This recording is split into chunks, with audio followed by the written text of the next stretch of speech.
نحمده ونستعينه ونستغفره ونؤمن به ونتوكل عليه ونعوذ بالله من شرور أنفسنا ومن سيئات أعمالنا من يهده الله فلا مضل له ومن يضلله فلا هادي له ونشهد أن لا إله إلا الله وحده لا شريك له ونشهد أن سيدنا ومولانا وحبيبنا وشفيعنا محمدا عبده ورسوله أرسله إلى الناس كافة بشيرا ونذيرا وداعيا إلى الله بإذنه وسراجا منيرا صلى الله تعالى عليه وعلى آله وصحبه وبارك وسلم تسليما كثيرا كثيرا وبعد فأعوذ بالله من الشيطان الرجيم بسم الله الرحمن الرحيم حاميم والكتاب المبين إنا أنزلناه في ليلة مباركة إنا كنا منذرين فيها يفرق كل أمر حكيم أمرا من عندنا إنا كنا مرسلين صدق الله مولانا العظيم.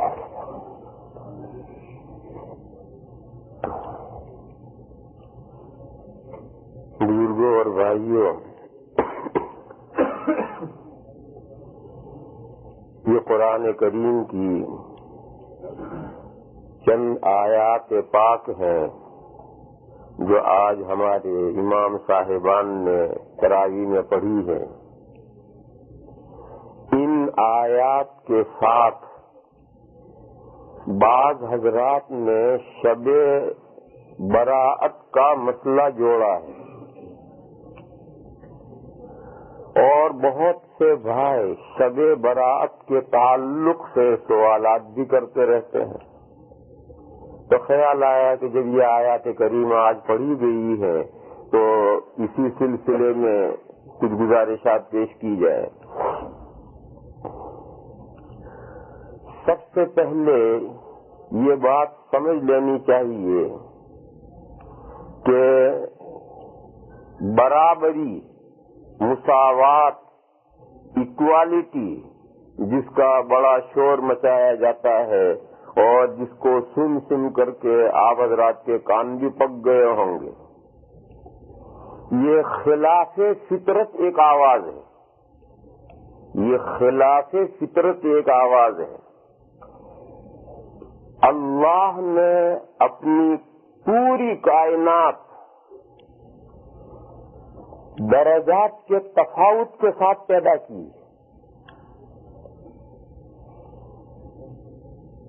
کوئی چیز لے لو، سب چیزیں اللہ نے یکساں نہیں بنائی. جنگل کے درخت لے لو، سب درخت اللہ نے اچھے نہیں بنائے، اچھے برے بنائے ہیں. بعض درخت اتنے اعلیٰ قیمت کی لکڑی ہوتی ہے کہ قیمت ادا کرتے کرتے لوگ تھک جائیں، اور بعض درختوں کی لکڑی چولہے کے کام آتی ہے. اردو میں اس کو سوختہ کہتے ہیں، جلانے کی لکڑی، اس سے آگے کوئی قیمت نہیں. پھر ایک ہی قسم لے لو، آم، دنیا میں سارے آم یکساں نہیں. امرود، دنیا میں سارے امرود یکساں نہیں ہیں، ان کی قسمیں ہیں اور قسموں کے اعتبار سے اعلیٰ اور ادنا ہوتے ہیں. مٹی، زمین، مٹی، آپ مٹی پر غور کیجئے، پوری مٹی اللہ نے یکساں نہیں بنائی. اسے تفاوت رکھے ہیں، درجے رکھے ہیں. کوئی ادنا مٹی ہے، کوئی اعلیٰ مٹی ہے، طرح طرح کے اس میں درجے قائم کیے ہیں. یہ تو محسوس مثالیں ہیں. پرندے، ان میں غور کر لیجیے، سارے پرندوں کی یکساں حالت نہیں ہے، بعض پرندے بعض پرندوں سے قیمتی ہوتے ہیں، جانور حیوانات سارے حیوانات یکساں نہیں ہیں۔ پھر کوئی بھی ایک قسم لے لیجئے، طوطے تو سارے طوطے برابر نہیں، مرغے تو سارے مرغے برابر نہیں، کتے تو سارے کتے برابر نہیں، ہر قسم کے اندر اللہ نے تفاوت رکھا ہے، فطری طور پر تفاوت رکھا ہے۔ اب یہ تفاوت دیکھتے دیکھتے آگے آئیے، انبیاء کرام علیہم الصلاۃ والسلام تمام نبی یکساں نہیں، نبیوں میں بھی درجے ہیں۔ پھر نبیوں سے اوپر رسول، تمام رسول یکساں نہیں ہیں، رسولوں میں بھی درجے ہیں۔ اللہ پاک کا ارشاد ہے تلک الرسل فضلنا بعضهم على بعض منهم من کلم اللہ ورفع بعضهم درجات وآتینا عیسی ابن مریم البینات وأیدناہ بروح القدس۔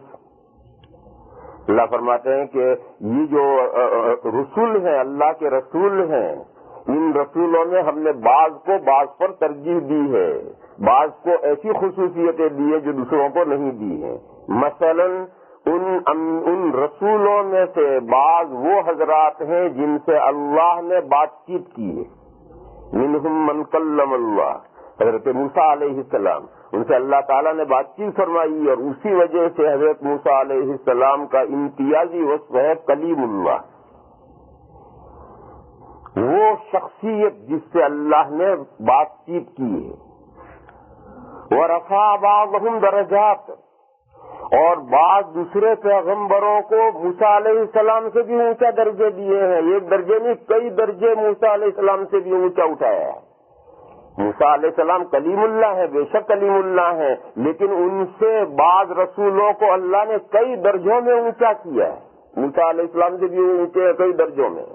حضرت ابراہیم علی نبینا وعلیہ الصلاۃ والسلام حضرت موسیٰ علیہ السلام سے بہت درجوں میں اوپر ہے، اور خاتم النبیین حضرت محمد مصطفیٰ صلی اللہ تعالی علیہ وسلم تو سارے رسولوں سے بے حساب درجوں میں اونچے۔ وَرَفَعَ بَعْضَهُمْ دَرَجَاتٍ، حضرت عیسیٰ علیہ السلام کو بھی اللہ نے خصوصیت بخشی ہے۔ وَرَفَعَ بَعْضَهُمْ دَرَجَاتٍ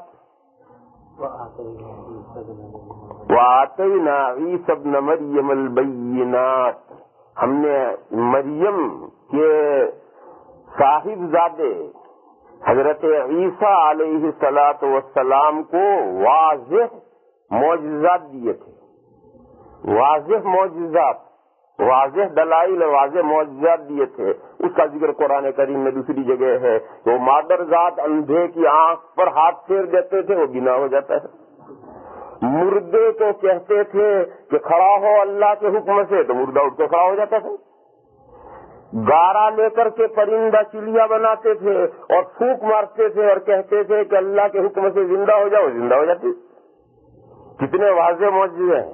وَآتَيْنَا عِیسی ابْنَ مَرْیَمَ الْبَیِّنَاتِ وَأَیَّدْنَاهُ بِرُوحِ الْقُدُسِ، اور ایک خاص خصوصیت عیسیٰ علیہ السلام کی یہ تھی کہ حضرت جبرائیل علیہ الصلاۃ والسلام ہمیشہ ان کی تائید اور ان کو تقویت پہنچانے کے لیے ساتھ ساتھ رہتے۔ یہ خصوصیت جو بیان کی، عیسیٰ علیہ السلام کی یہ خصوصیت تھی، موسیٰ علیہ السلام کی یہ خصوصیت تھی، بعد دوسرے پیغمبروں کو موسیٰ علیہ السلام سے بھی بہت درجے اونچے اٹھایا تھا۔ اس آیت کریمہ سے کیا سمجھ میں آیا کہ تمام نبی ایک درجے کے نہیں ہیں، نبیوں سے اونچا درجہ رسولوں کا ہے، اور تمام رسول بھی ایک درجے کے نہیں ہیں، رسولوں میں بھی پھر تفاوت ہے۔ فرشتوں کو لیجئے، فرشتے سب ایک درجے میں نہیں ہیں، سب فرشتے ایک درجے کے نہیں ہیں۔ زمینی فرشتے جو ہیں ملائے سافل، ان کا درجہ نیچا ہے، اور آسمانی فرشتے جو ہیں ملائے اعلیٰ، ان کا درجہ بلند ہے۔ پھر آسمانی فرشتوں میں جو بارگاہ قدس میں، اللہ کی بارگاہ میں حاضر باز فرشتے ہیں، جو عرش الہی کو اٹھائے ہوئے ہیں، اور حضرت القدس کے فرشتے ہیں، ان کا مقام دوسرے فرشتوں سے بھی اونچا ہے۔ پھر ان میں بھی جو 4 بڑے فرشتے ہیں، حضرت جبرائیل، حضرت میکائیل، حضرت اسرائیل، حضرت اسرافیل، ان 4 کا مقام ان سے بھی اوپر ہے۔ پھر ان 4 میں سب سے اونچا مقام حضرت جبرائیل کا ہے. تو فرشتے سارے یکساں نہیں پیدا کیے، ان کے بھی درجے اور تفاوت رکھے گئے ہیں. جنت کے ساری جنت اکول نہیں، اس میں درجے ہیں، نعمتوں کے اعتبار سے درجے ہیں، اور سب سے اونچا درجہ جنت الفردوس ہے، جنت المعلات ہے. جہنم ساری یکساں اکول نہیں پیدا کی گئی، اس میں طبقات ہیں.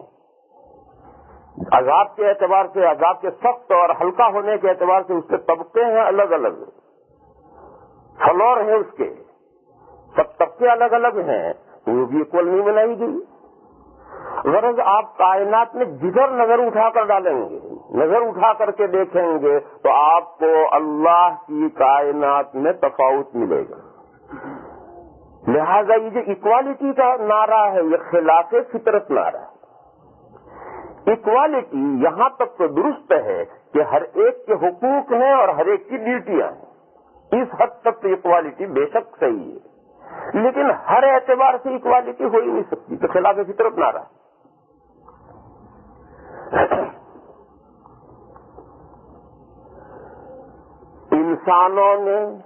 انسانوں میں بے شمار تفاوت رکھے گئے ہیں، بے شمار تفاوت رکھے گئے ہیں. کوئی عورت ہے تو کوئی مرد ہے. پھر عورتیں ساری یکساں نہیں ہیں، مرد سارے یکساں نہیں ہیں. صلاحیتوں کے اعتبار سے، درجوں کے اعتبار سے بے شمار مردوں میں درجے ہیں اور عورتوں میں درجے الگ الگ ہیں. اور یہ مردوں میں یہ تفاوت اور عورتوں میں یہ تفاوت دنیا کی ساری عقلیں تسلیم کرتی ہیں.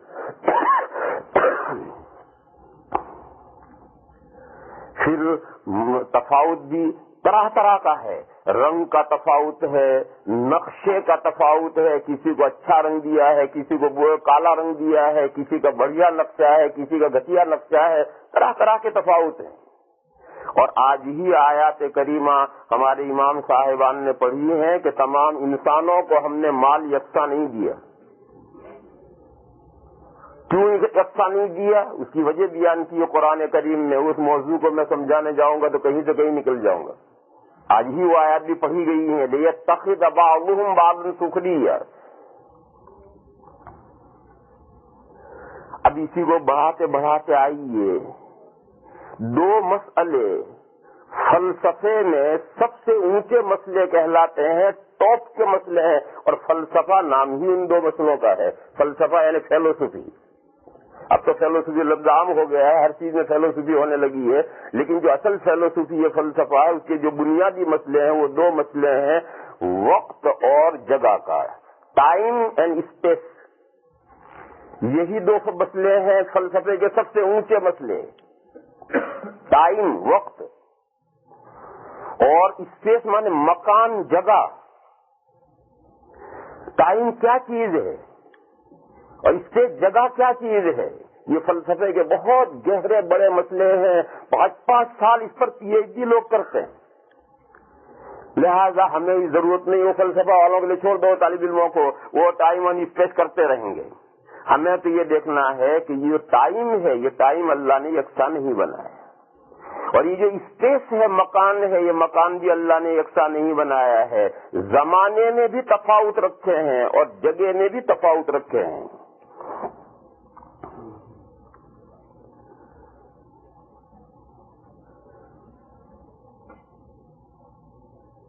اوپر آسمانوں کی اوپر جو جگہ ہے اسے رہنے دو، ہم اپنی ہی زمین کا قصہ نمٹ لیں.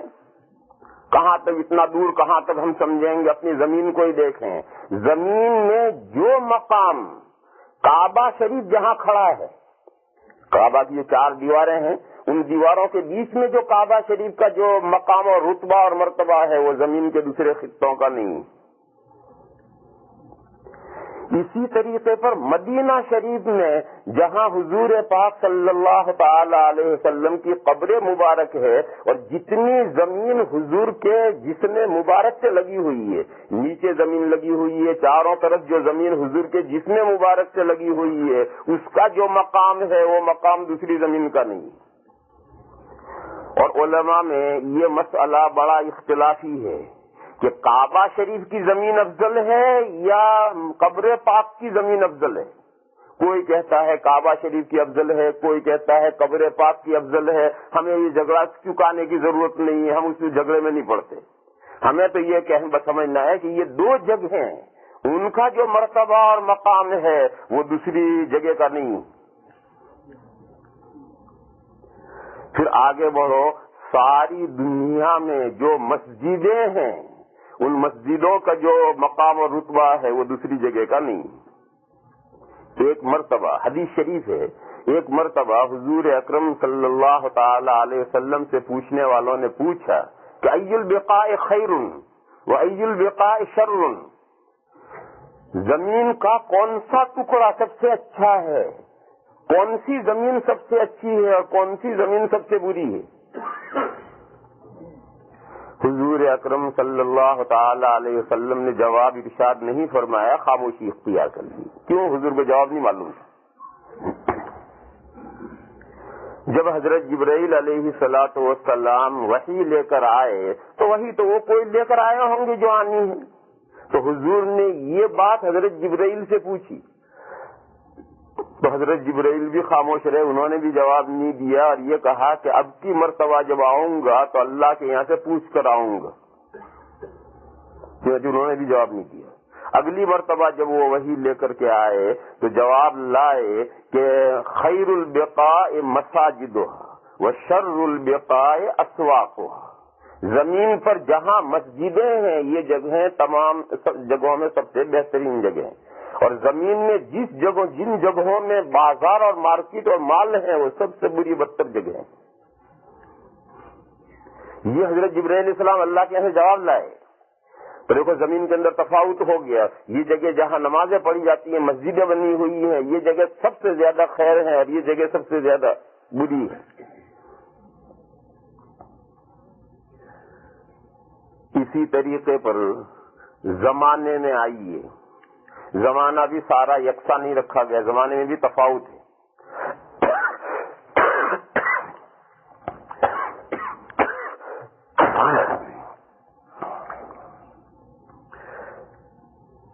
زمانے میں مہینوں میں سب سے افضل مہینہ رمضان کا ہے.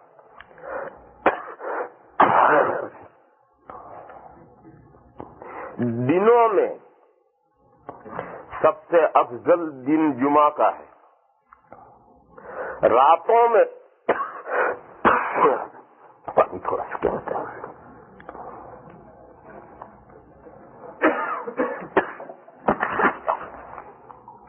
بس ایک دو گھنٹ چاہیے.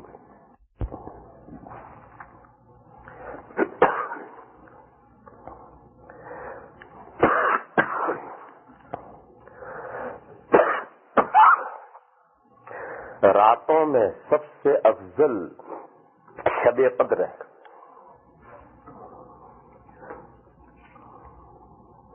پھر اور راتیں بھی افضل ہے لیکن ان کا نمبر شب قدر کے بعد ہے. دنوں میں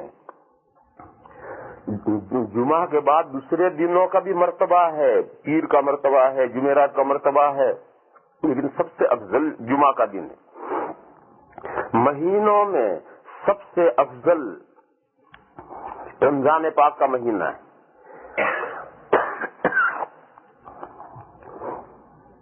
تو یہ دن، رات، مہینہ، یہ کیا چیز ہے؟ سب ٹائم ہے. یہ ٹائم ہی کے تو حصے ہیں. تو اس سے کیا معلوم ہوا کہ تمام ٹائم یکساں نہیں رکھے گئے ہیں. بعض اوقات کو، بعض ٹائم کو دوسرے ٹائم پر اللہ نے فضیلت عطا فرمائی.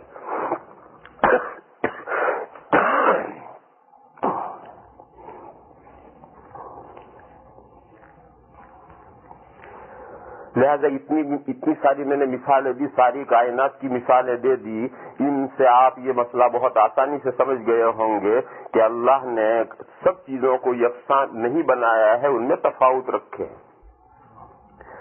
یہ تفاوت کیوں ہے؟ یعنی یہ تفاوت ذاتی ہے یا عرضی ہے؟ یعنی اصلی تفاوت ہے یا کوئی باہر سے کوئی سبب پیش آیا جس کی وجہ سے یہ تفاوت پیدا ہوئے ہیں؟ تو یہ مسئلہ بھی سمجھ لینا چاہیے کہ ذاتی تفاوت نہیں ہے، باہر سے عارض کوئی پیش آتا ہے جس کی وجہ سے تفاوت ہے کہ یہ زمین اچھی ہے، وہ کیوں اچھی ہے؟ اس میں سے پیداوار بڑی بڑھیا ہوگی، اس میں سے کھیتی بڑی شاندار، تو یہ زمین کا یہ مرد کار ہے، وہ کیوں کہ بنجر ہے، اس میں جو بو گے پیدا ہی نہیں ہوگا۔ تو یہ زمین اچھی ہے اس وجہ سے کہ پیداوار اچھی دے گی، زرخیز ہے، اور یہ زمین بری ہے اس لیے کہ بنجر ہے۔ یہ بنجر ہونا باہر سے آیا ہے اور زرخیز ہونا یہ باہر سے آیا ہے، ورنہ مٹی مٹی مٹی مٹی تو یکساں ہے۔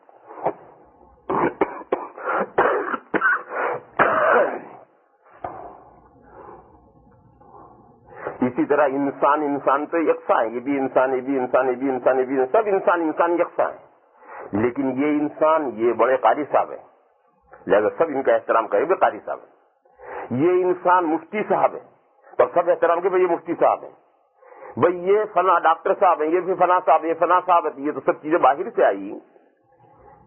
قاری ہونا یہ باہر سے آیا ہے، مفتی ہونا یہ باہر سے آیا ہے، ڈاکٹر ہونا باہر سے آیا ہے، انجینئر ہونا باہر سے آیا ہے، اور اس کی وجہ سے ان کے مرتبے بھی اور احترام بھی لوگ الگ الگ کرتے ہیں، اور ان کی سیلریاں تنخواہیں بھی الگ الگ ہوتی ہیں۔ باقی انسان ہونے کے اعتبار سے تو سب یکساں ہے، یہ بھی انسان، یہ بھی انسان، یہ بھی انسان، یہ بھی انسان ہے، اور یہ تفاوت آتا ہے، یہ باہر سے آتا ہے، کسی عارض کی وجہ سے آتا ہے۔ تو میرے بھائیوں، اسی طریقے پر جگہوں میں جو تفاوت آتا ہے یہ بھی باہر سے آتا ہے، وہ تو سب مٹی مٹی جگہ برابر ہے۔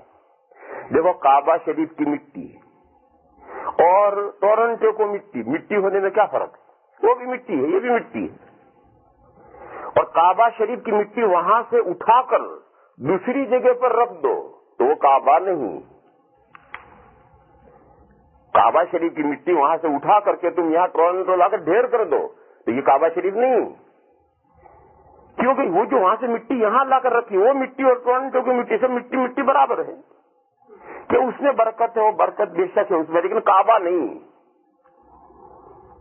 مٹی میں برکت ضرور ہوئی کیونکہ وہاں ہے تو برکت ہے، مگر وہ کعبہ نہیں ہے، اور وہ برکت کیوں ہے؟ شیخ سعدی رحمت اللہ علیہ نے گلستان میں ایک مضمون بیان کیا ہے کہ میں ایک باغ میں گیا، وہاں میں نے ایک مٹی دیکھی تو بڑی خوشبو، مٹی میں سے خوشبو آ رہی، گلے خوشبوئی در حمام روزے، حمام میں نے ایک بڑی خوشبودار مٹی دیکھی، گلے خوشبو در حمام روزے، رسی دست محبوب بدستم، محبوب کے ہاتھ سے وہ مٹی میرے ہاتھ میں پہنچی، بدو گفتم مشکی عبیری کہ ازبوی دلاویز تو مستم، میں نے اس مٹی سے پوچھا کہ اری تو مشک ہے یا امبر ہے کہ تیرے اندر سے اتنی شاندار خوشبو آتی ہے کہ میں تو مست ہو گئے۔ بدو گفتم مشکی عبیری کہ ازبوی دلاویز تو مستم، گفتہ من گلے ناچیز بودم و لیکن مدت باگل نشستم، مٹی نے کہا کہ میں تو معمولی مٹی ہوں، ناچیز مٹی ہوں، مگر ایک لمبے زمانے تک میری پھول کے ساتھ صحبت رہی ہے، میں اور پھول دونوں لگے رہے ہیں، بگفتہ گلے ناچیز بودم و لیکن مدت باگل نشستم، جمال ہم نشی درمن اثر کر دے، وہ میرا جو ساتھی تھا اس کی خوبصورتی نے میرے اندر اثر کیا ہے، ورنہ من ہما خاکم کے ہستم، ورنہ میں تو وہی مٹی ہوں جو پہلے تھی۔ یہ شیخ سعدی رحمت اللہ علیہ نے ایک مضمون سمجھایا ہے کہ ہم نشی کے اثرات آتے ہیں، تو کعبہ شریف جہاں ہے وہاں جو تجلیات ہیں، جو مٹی وہاں رہے گی تو اس تجلیات کے اثرات اس مٹی میں آئیں گے اور مٹی برکت والی ہو جائے گی، لیکن وہ مٹی جب وہاں سے منتقل ہو جائے تو کعبہ نہیں کہ تم اس کی طرف منہ کر کے نماز پڑھنے لگو، تم اس کا طواف کرنے لگو، وہ کعبہ نہیں ہے، لیکن ایک زمانے تک چونکہ وہاں رہی ہے اور وہاں تجلیات کا مورد رہی ہے تو وہاں سے ہٹنے کے بعد بھی اس میں خوشبو رہے گی، برکت رہے گی۔ کعبہ اصل کس چیز کا نام ہے؟ کعبہ اصل ان تجلیات کا نام ہے جو وہاں پڑ رہی ہیں۔ معلوم ہوا کہ اس جگہ میں جو برکت آئی ہے، کعبہ شریف کی جگہ میں جو برکت آئی ہے وہ ان تجلیات کی وجہ سے آئی، باہر سے آئی، اور مدینہ میں جہاں جس میں پاک حضور اکرم صلی اللہ تعالی علیہ وسلم کا دفن ہے، وہاں کی مٹی کو جو فضیلت حاصل ہوئی ہے تو وہ حضور کے جسم مبارک کی وجہ سے حاصل ہوئی ہے۔ جب تک حضور کا جسم مبارک قبر میں نہیں گیا تھا اس مٹی کی کوئی فضیلت نہیں تھی، تو یہ فضیلت بھی باہر سے آئی۔ دیکھو اسی طریقے پر یہ تھورن کلف ہے، اس کی وہی پوری لمبی یونٹ ہے، اس میں وہ فضیلت نہیں ہے، اور یہ یونٹ اس میں فضیلت آ گئی۔ کیوں آ گئی؟ یہاں مسجد بن گئی اور نماز پڑھی جاتی ہے، اور وہاں بازار ہے اور مارکیٹنگ ہوتی ہے، تو اب اس میں جو قباحت آئی ہے وہ بھی باہر سے آئی ہے، اور اس جگہ میں جو خوبی آئی ہے وہ بھی باہر سے آئی ہے۔ اسی طریقے پر ایک پیغمبر کا مرتبہ اونچا ہو گیا تو اونچا ہو گیا، وہ فضیلت باہر سے آئی۔ ایک دوسرے پیغمبر کا مرتبہ ان سے کم رہ گیا اور ان سے کم رہ گیا، لیکن دوسروں سے اس کا بڑا ہوا ہے کہ باہر سے فضیلتیں آئی ہیں۔ ورنہ نبی یکساں ہیں، رسول یکساں ہیں، پھر ان میں جو فضیلتیں آتی باہر سے آتی۔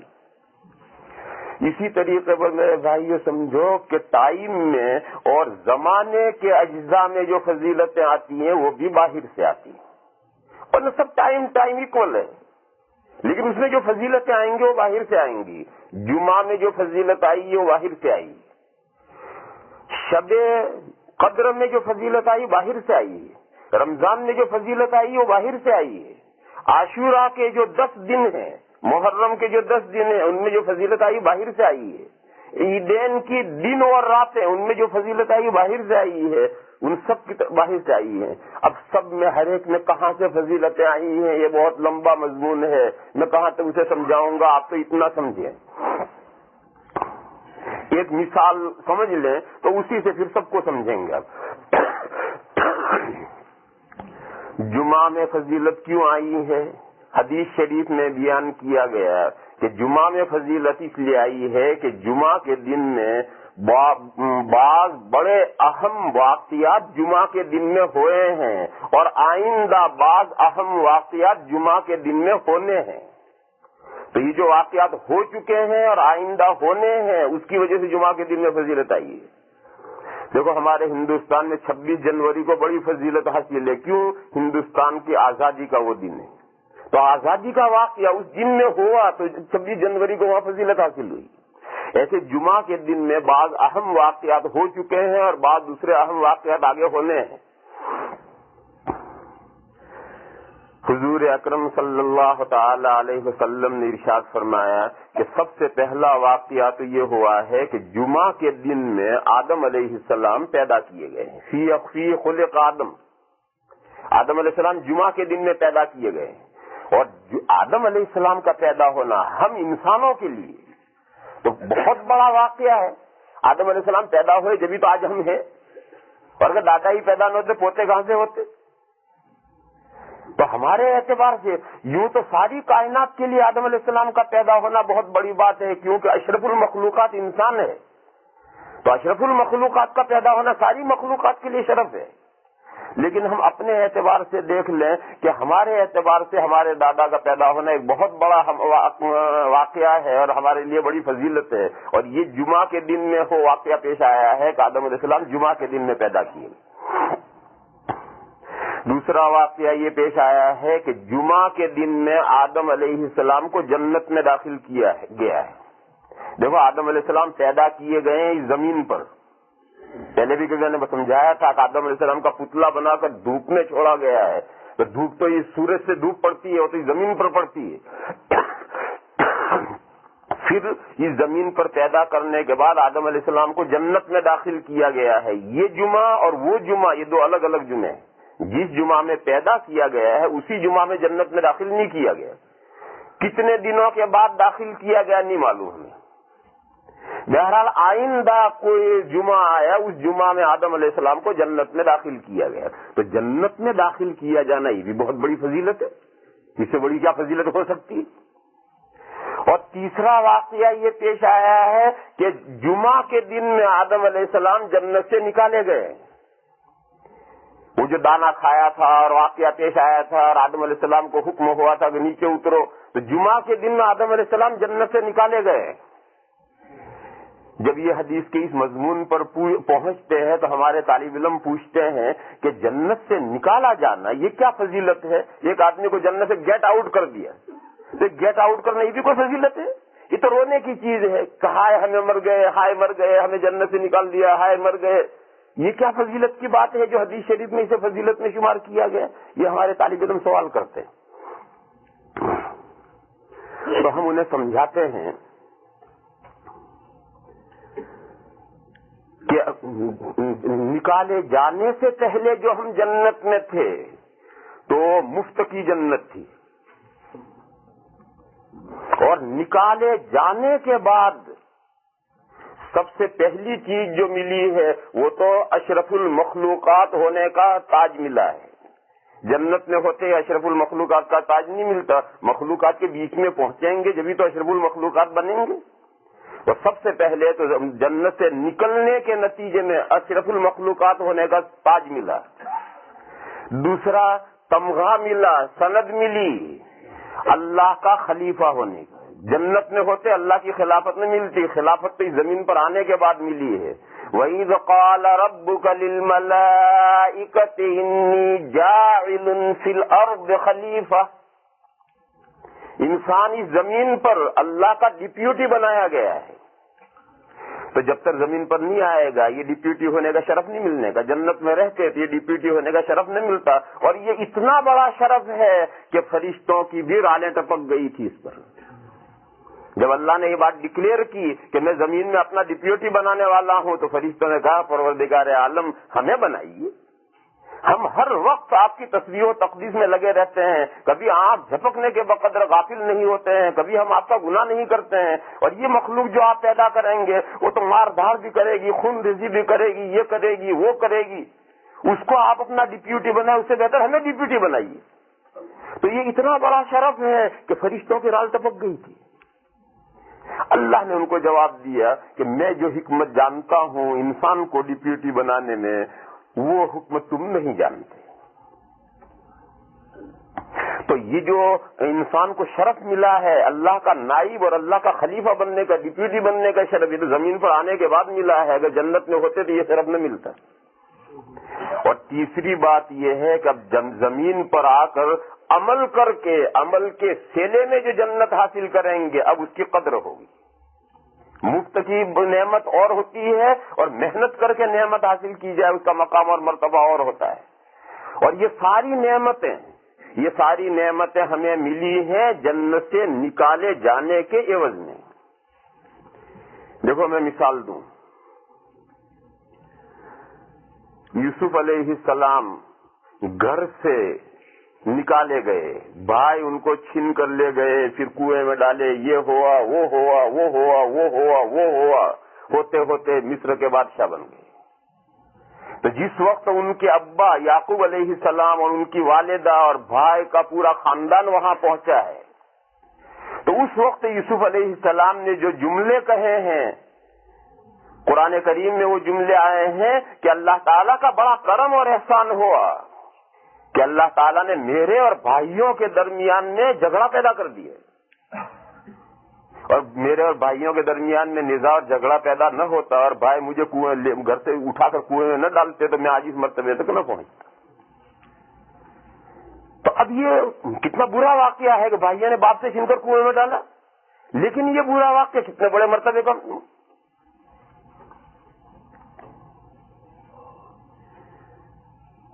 ایسی اور بہت سی مثالیں ہیں کہ شروع میں وہ بری معلوم ہوتی ہے. بعض مرتبہ ہوتا ہے کہ ایک آدمی، ایک بچہ باپ کی سختی سے تنگ آ جاتا ہے اور گھر سے بھاگ جاتا ہے.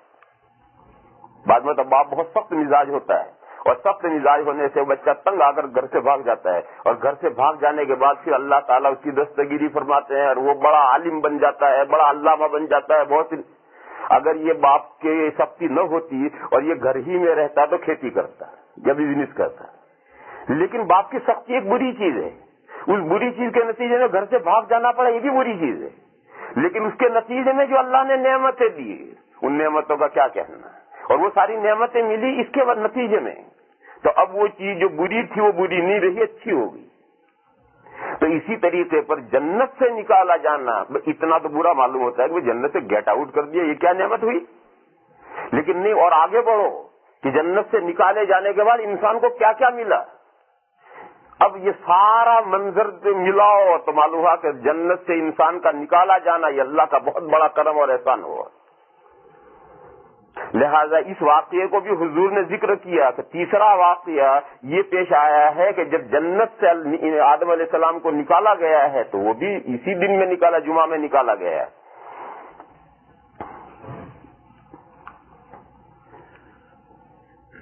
اور کچھ واقعات آگے پیش آنے، حضور نے فرمایا کہ قیامت جمعہ کے دن قائم ہوگی، سور جو پھونکا جائے گا تو جمعہ کی صبح کو پھونکا جائے گا اور قیامت وہیں سے شروع ہوگی۔ یہ واقعہ قیامت کا قائم ہونا یہ بھی انسان کے لیے بہت بڑی اللہ کی نعمت ہے۔ کیوں؟ جب تک قیامت قائم نہیں ہوگی کوئی جنت میں نہیں پہنچ سکتا، نہ بڑے سے بڑا نبی بھی نہیں پہنچ سکتا، معمولی مومن بھی نہیں پہنچ سکتا۔ قیامت قائم ہوگی، اس کے بعد حساب کتاب ہوں گے، اس کے بعد جنتی جنت میں پہنچیں گے۔ تو اس اعتبار سے قیامت کا قائم ہونا یہ اللہ کا بہت بڑا انعام ہے۔ تو یہ حضور نے چند واقعات بتائے کہ یہ واقعات جمعہ میں ہو چکے ہیں، آئندہ یہ واقعات جمعہ میں ہونے ہیں، اس وجہ سے اللہ تعالیٰ نے جمعہ کو فضیلت دی۔ تو کچھ واقعات ادھر ہیں، کچھ واقعات ادھر ہونے ہیں، اور ایک چیز جمعہ میں کرنٹ ہے، فی الحال ہے، وہ یہ ہے کہ جمعہ میں جمعہ کہاں سے شروع ہوتا ہے؟ جمعرات کا سورج غروب ہوا اور جمعہ شروع ہوا، اور جمعہ کا سورج غروب ہوا اور جمعہ ختم ہوا۔ یہ 24 گھنٹے اسلام میں رات پہلے آتی ہے، تو یہ جو 24 گھنٹے جمعہ کے ہیں، اس جو 24 گھنٹوں میں ایک گھڑی ایسی آتی ہے کہ اس میں بندہ جو اللہ سے مانگے وہ ضرور ملتا ہے۔ قبولیت کی گھڑی آتی ہے، یہ 24 گھنٹے میں کوئی قبولیت کی گھڑی آتی ہے، ذرا سا ٹائم آتا ہے، یہ ہر جمعے میں آتا ہے۔ ظاہر ہے کہ جس جمعہ میں ایسی قبولیت کی گھڑی رکھی گئی ہے کہ جو مانگو وہ ضرور ملے گا، تو وہ دن افضل ہو ہی جانا چاہیے، برکت والا ہو ہی جانا چاہیے۔ وہ گھڑی کب آتی ہے معلوم نہیں کب آتی ہے۔ جیسے رمضان میں شب قدر آتی ہے اور اس کے یہ فضیلت اور یہ فضیلت اور یہ فضیلت اور یہ فضیلت، مگر کب آتی ہے معلوم نہیں کب آتی ہے، اسے چھپا دی گئی ہے تاکہ ڈھونڈنے والے سارے رمضان کی ہر رات میں ڈھونڈیں۔ ایسے اس گھڑی کو بھی چھپا دی گئی ہے، کب آتی ہے معلوم نہیں کب شروع ہوں گی۔ تو اس وقت سے لے کر کے امام سلام جمعہ کا پھیرے گا، اس درمیان میں یہ کسی وقت گھڑی آ جاتی ہے۔ یہ حضرت امام شافعی علیہ الرحمہ کی رائے، حضرت امام ابو حنیفہ علیہ الرحمہ کی، اور حضرت امام احمد ابن حنبل علیہ الرحمہ کی۔ حضرت امام ابو حنیفہ اور حضرت امام احمد ابن حنبل علیہ الرحمہ کی رائے یہ ہے کہ یہ گھڑی آتی ہے جمعہ کے دن عصر کے فرض پڑھنے کے بعد سے لے کر سورج غروب ہونے تک۔ جس وقت بھی آپ عصر کے فرض پڑھ چکے اور آپ نے سلام پھیرا، اب اس وقت سے لے کر سورج غروب ہونے تک اس درمیان میں یہ گھڑی کسی وقت آتی ہے۔ یہ جو تعین کی ہے ائمہ نے، یہ روایات کی بنیاد پر ہے۔ کچھ روایات ایسی ہیں جس سے یہ سمجھ میں آتا ہے، کچھ روایات ایسی ہیں جس سے یہ آتا ہے، ورنہ اصل بات تو یہ جیسے شب قدر کے بارے میں کچھ روایات ہیں جس سے معلوم ہوتا ہے کہ 27ویں ہوتی ہے، اور کچھ سے معلوم ہوتا ہے 21ویں ہوتی ہے، اور کچھ سے معلوم ہوتا ہے آخری عشرے کی آخری طاق راتیں ہوتی ہیں۔ روایات کی بنیاد پر سب ایسا، یہاں بھی روایات کی بنیاد پر ہے، ورنہ صحیح بات تو یہ ہے کہ شب قدر پورے رمضان میں آتی ہے، معلوم نہیں کب آتی ہے۔ رمضان کی ہر رات شب قدر ہو سکتی ہے، لہذا رمضان کی ہر رات میں شب قدر ڈھونڈو، یعنی رمضان کی ہر رات میں نمازیں پڑھو، تلاوتیں کرو، ذکر کرو، عبادتیں کرو۔ اگر 29 اور 30 راتیں اگر آپ زندہ رہے، ان کو زندہ کر دیا، عبادتیں کی، تو آپ کو یقیناً شب قدر مل گئی۔ اور اگر ایک رات بھی سو گئے تو ہو سکتا وہی رات شب قدر ہو۔ اسی طریقے پر صحیح بات یہ ہے کہ وہ گھڑی کب آتی ہے معلوم نہیں، اور یہ تھوڑی بہت تعین کی گئی ہے، ورنہ 24 گھنٹے میں کسی وقت وہ گھڑی آتی ہے، لہذا پورے 24 گھنٹے میں ڈھونڈو اسے۔ ایک صاحب تھے عقل سے پیدل، تو انہوں نے یہ حدیث سنی اور انہوں نے کہا واہ واہ، مالدار بننے کا بڑا اچھا نسخہ ہاتھ آ گیا۔ انہوں نے یہ کیا کہ کھیت میں گئے، ایک بڑا سا ڈھیلا لائے، مٹی کا ڈھیلا بنا کر، اور جمعہ کے دن عصر کی نماز سے پہلے لا کر سامنے رکھ دیا، اور سلام پھیرتے ہی اس ڈھیلے پر ہاتھ رکھے اور مسلسل کہنا شروع کیا، یا اللہ یہ سونے کا بن جائے، یا اللہ یہ سونے کا بن جائے، یا اللہ یہ سونے کا بن جائے، یا اللہ سونے کا بن جائے، یا اللہ سونے کا بن جائے، رکتا ہی نہیں بیچ میں۔ تو اس نے کہا یہاں سے لے کر یہاں تک وہ گھڑی آتی ہے، تو جب گھڑی آئے گی تو میرا یہ جملہ یہ سونے کا بن گیا، بس زندگی کامیاب ہو گئی۔ کیا بڑا مالدار ہونے کا بڑا اچھا نسخہ ہے۔ خیر وہ کہتا رہا سونے کا بن جاؤ، بہت مٹی کا مٹی ہے، یہاں تک کہ اندھیرا ہونے لگا اور ایسا محسوس ہوا کہ سورج ڈوب گیا۔ تو پھر وہ کہتے تھک تو گیا ہی تھا، گھنٹہ ڈیڑھ گھنٹے سے وظیفہ پڑھ رہا، تھک تو گیا ہی تھا، تو جھلا گیا اور اس نے کہا یا اللہ یہ سونے کا نہیں بنتا تو یہ لوہے کا بن گیا۔ وہ اسی وقت گھڑی آئی اور وہ لوہے کا بن گئے۔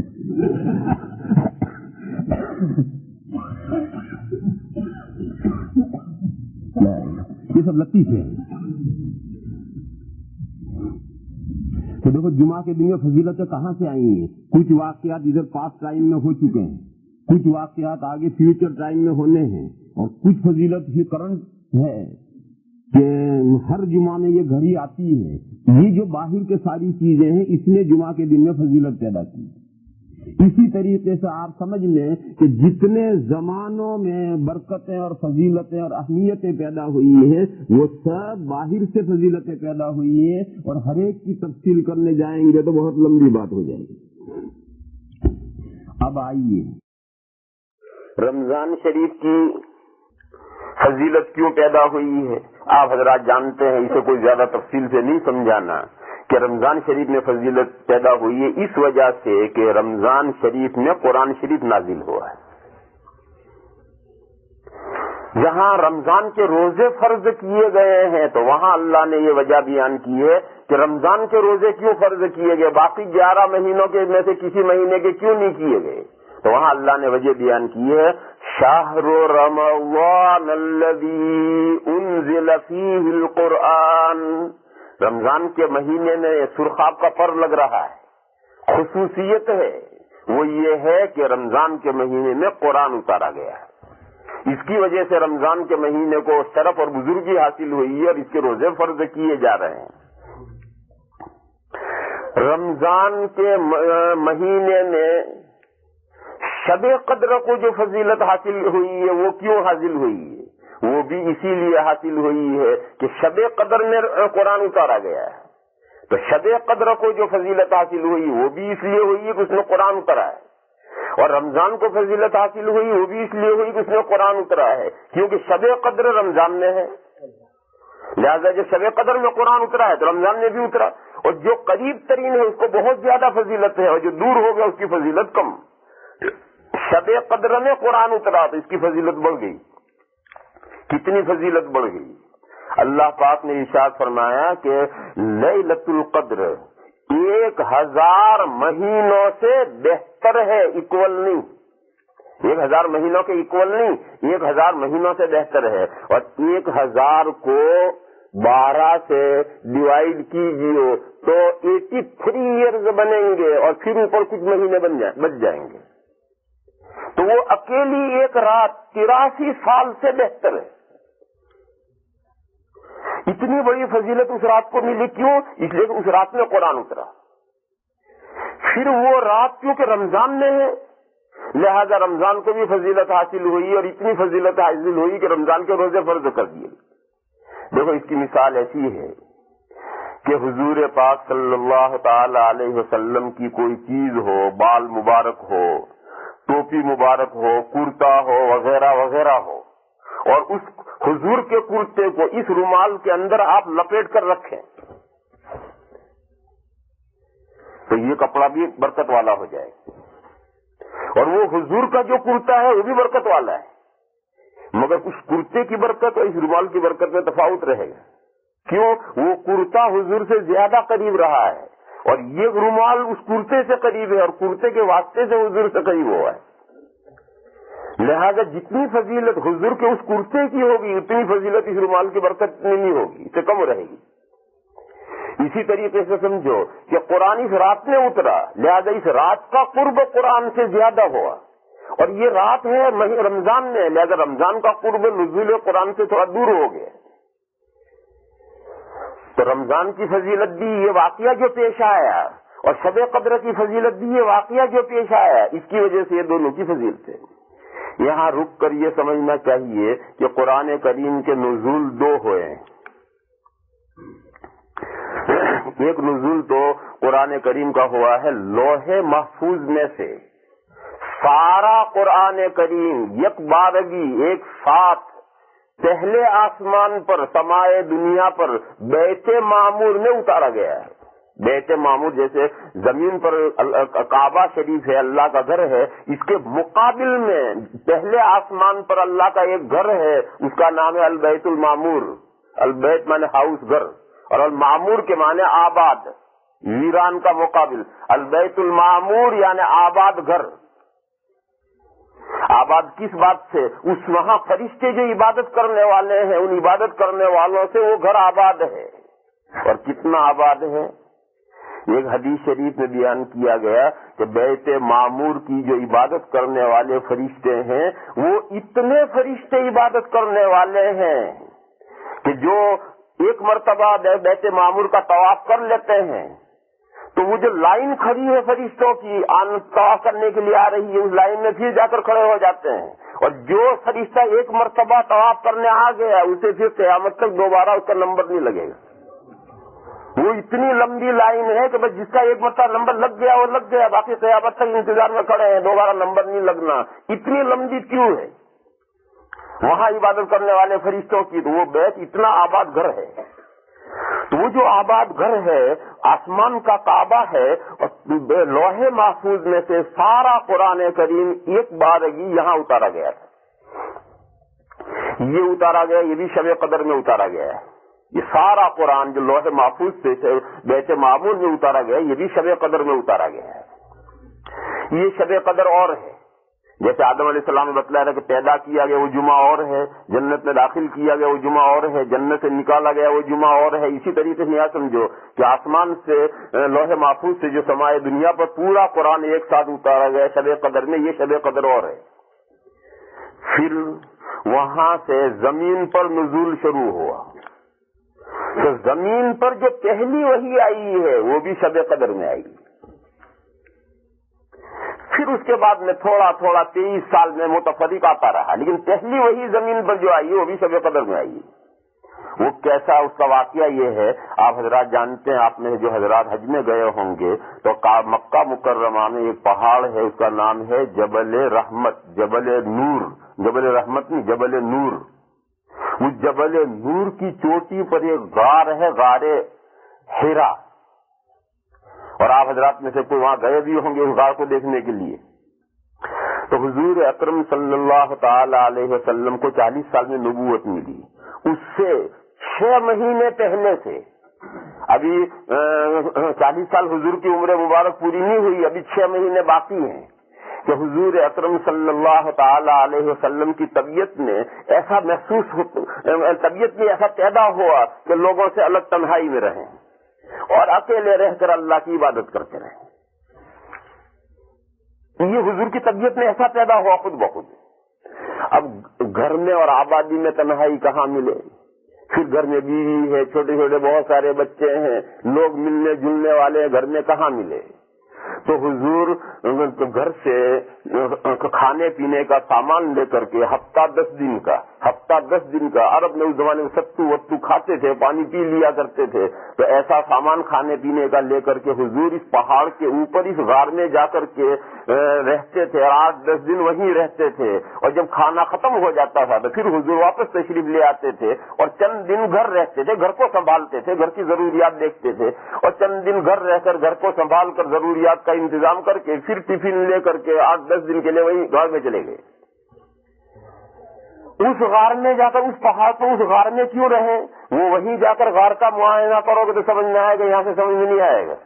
کبھی جانا ہو تو اس کو معائنہ کیجو، وہ غار یوں 2 پتھر یوں رکھے ہوئے ہیں قدرتی، اور اس کے بیچ میں فقط ایک آدمی کھڑا ہو کر نماز پڑھ سکتا ہے، 2 آدمی ایک ساتھ نماز نہیں پڑھ سکتے، اور یہ 2 پتھر یوں رکھے ہیں تو آگے یوں اتنا سوراخ ہے, آگے جا کر پتھر ملے نہیں ہیں اتنے, اور وہاں نماز پڑھ کے تم بیٹھو تو اس سوراخ میں سے سیدھا کعبہ نظر آ رہا ہے.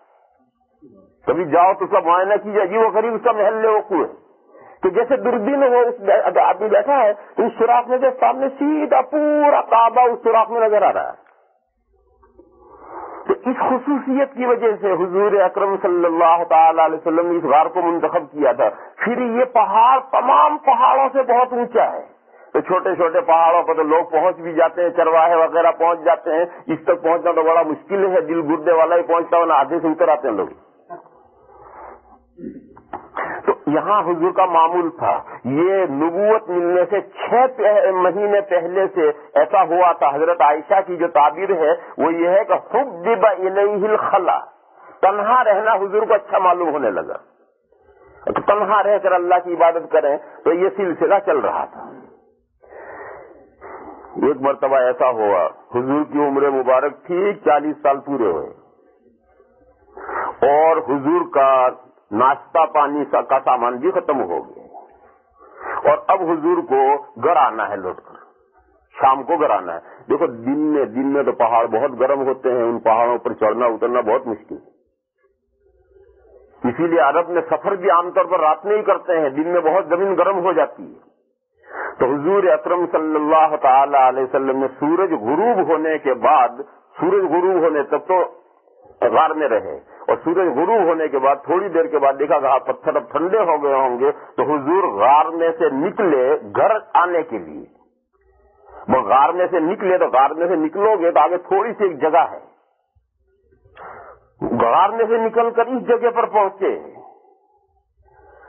تو حضرت جبرائیل علیہ الصلوۃ والسلام نمودار ہوئے, اور انسانی شکل میں, فرشتے کی شکل میں نہیں آئے, پہلی مرتبہ فرشتے کی شکل میں نہیں آئے, انسانی شکل میں آ کر کھڑے ہوئے.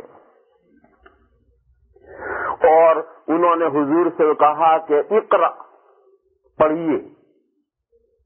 تو حضور نے فرمایا کہ ما انا بقاری, میں تو پڑھا ہوا نہیں ہوں. تو حضرت جبرائیل نے حضور کو اپنی باہوں میں لے کر سینے سے لگا کر کے دبایا اور بھینچا. حضور فرماتے ہیں کہ مجھے اتنا بھینچا کہ بلغ منی الجہد, میری طاقت جواب دے گئی, اتنا بھینچا, اور پھر چھوڑ دیا اور فرمایا اقرا, پڑھیے. تو حضور نے پھر وہی جواب دیا کہ ما انا بقاری, میرا پڑھا ہوا نہیں ہوں. تو انہوں نے پھر سینے سے لگایا حضور کو اور پھر بھینچا خوب, پھر چھوڑ دیا اور کہا پڑھیے. حضور نے پھر یہی جواب دیا کہ میں تو پڑھا ہوا نہیں ہوں. تو پھر تیسری مرتبہ حضور کو باہوں میں لے کر کے انہوں نے خوب بھینچا اور بھینچ کر کے چھوڑ دیا, اور اب کے انہوں نے فقط اقرا اتنا نہیں کہا, بلکہ یہ کہا کہ اقرا بسم ربک الذی خلق, یہ قرآن کی پہلی آیت ہے. اب تک جو اقرا کہتے تھے وہ قرآن کا پہلا لفظ بولتے تھے, تو اب کے تیسری مرتبہ وہ یہ کلمہ نہیں بولے بلکہ پوری آیت بولے, اقرا بسم ربک الذی خلق. تو حضور نے ان کے کہلوانے پر حضور نے پوری آیت پڑھی, تو پھر انہوں نے دوسری پڑھائی, تیسری, 5 آیتیں پڑھوائی. اور یہ 5 آیتیں سورہ اقرا کے شروع کی 5 آیتیں, یہ پہلی وحی. اور یہ وحی سنا کر کے کچھ بولے نہیں حضرت جبرائیل کہ وہ کون ہے, کیوں آئے ہیں, کیا ہے, کچھ بولے نہیں اور غائب ہو گئے. بس یہ واقعہ, یہ پہلی وحی ہے. ابھی دیکھو یہ سورج غروب ہو کر جو رات شروع ہوئی یہ شب قدر ہے, یہ سورج غروب ہو کر جو رات شروع ہوئی یہ شب قدر ہے. تو پہلی وحی زمین پر آئی وہ بھی شب قدر میں آئی.